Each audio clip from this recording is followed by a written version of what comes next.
Joining me on this live broadcast on the day the Modi Sarkar 3.0 turns 100 days old, and on the day the Prime Minister's birthday, the 74th birthday takes place, which is being celebrated by the BJP, is External Affairs Minister Dr. Jaishankar. Dr. Jaishankar, pleasure to have you here on Times Now. As everybody would want to know, the first 100 days, what was the defining moment in these first 100 days for you as the External Affairs Minister and for the government for the third time taking over the reins of this country? Navika, first of all, let me say it's a great pleasure to be back on the channel. And I would say this, look, because it was the third term, we were ready to go from day one. We had given a lot of thought to what the first 100 days would be. And if you look at foreign policy, I would say in terms of diplomatic activity, clearly the focus was, what were the objectives of the economy, of national development on the one side, and in terms of our global positioning and responsibilities on the other.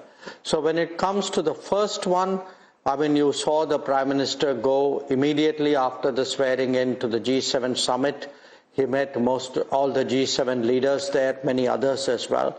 Then he went on a trip to Southeast Asia, to ASEAN, to Singapore and Brunei. And these were, I think, directly related to what we are expecting to do, and I'd be happy to talk about it in terms of the economy and national development. In terms of the positioning and our responsibilities, I think the most important steps he took were the visits to Russia and Ukraine. And the fact that today we are one of the few countries who can talk to both these governments, both these countries at this very difficult time, and to see what is it that we can do really to deal with a conflict which has now gone on for so long. We've also had the Voice of the Global South Summit, the third one, which happened in August. Now that's very important because doing it before going into the UN General Assembly, I think, was very important. It kind of motivates the Global South to come together. So overall, I would say purely in terms of diplomatic activity, at the Prime Minister's level, we really have got off to a fast start, got some important things done. I myself have, of course, gone to the neighborhood, to the Gulf, and our president has visited New Zealand and visited Southeast Asia. So there's a lot to show. Dr. Jaishankar, you speak about the Prime Minister's visit to both Russia and Ukraine. There has been a lot of flack that your government has faced from the opposition. During elections, of course, Papa War Rukwa Denge was an interesting meme that came up. Do you think, realistically speaking, India can and will play, in the foreseeable future, a role to put an end to the war? Because, meeting with Putin and then with Zelensky, the body language, what did it convey to you? Look, Navika, during election times are times for polemics, they are time for memes. The fact is 20,000 Indian students got out, didn't they? That's the proof of the pudding. And they got out at a time when, in the middle of fighting, and at the time when they were getting out, the fighting had stopped. So the reality is there for everybody to see. Now, it was never anybody's claim that we stopped the war forever. It was our claim that for the evacuation of our students, we were able to get something exceptional done. So let's get the facts straight on that. Regarding the current situation, look, the Prime Minister went to Russia. He had a very long conversation with President Putin, and thereafter he made this trip, which, by the way, was the first ever trip of any Indian Prime Minister to Ukraine. Now, he had a long detailed discussion with President Zelensky. I was there myself with him, assisting him in that regard. And again, my sense is, we have not gone there with a peace plan, but we have gone there to express the global sentiment that this war is hurting everybody, including the two parties who are fighting the war, and that there is a global desire for this conflict to stop. And if we can do something which, you cannot be fatalistic in such a situation and say somebody else will take care of it, or it will keep carrying on till, everybody gets exhausted. That's also one way of looking at it, I guess. That's not the way we want to look at it.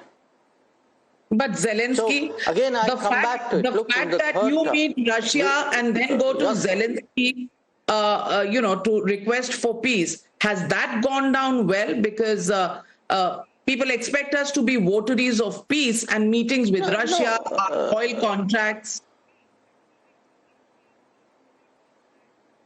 No, I think, look, you got to get your basics here right. We went to Russia because we have a relationship with Russia. We went to Ukraine because we have a relationship with Ukraine. And look, at the end of the day, what does it come down to? It comes down to national development. It comes down to global peace. I mean, we are doing something which is obviously good for us, but it's also something the world wants. So I can assure you, our conversations with Ukraine were very constructive, and it is something which we intend to take forward, and I think they would like us to take it forward. Dr. Jaishankar. But the third term, I again come back to it. Yeah. Please go. Look, the third term is a term where we are looking for an external environment which is helpful for national development. There is a big economic developmental agenda for the third term. You can already see it unfolding in the first 100 days. There was a lot of interest. I was in Germany and in Singapore, two countries which are deeply involved with the Indian economy, also in the Gulf, in UAE, Qatar and Saudi Arabia. I think there's a lot of interest today in what we are doing in terms of industrial nodes, the 12 nodes we've announced, in terms of what we are planning on the semiconductor, the entire, that particular domain, in our skilling programs, because there is a global appetite today to invest in India, to work with India, to have Indians working, in the global workplace as well. And what we are doing in terms of security issues is to create a certain stability in the world so that our economic interests and those of the rest of the world will carry on. Well said. Does the situation in our neighborhood, especially Bangladesh, worry you at the moment? The attack on minorities, that is Indians there, the fact that Sheikh Hasina is still in India may not be the most comfortable of situations given the new dispensation in Bangladesh. How do you see the road ahead in our relationship with Bangladesh and our decisions on Sheikh Hasina?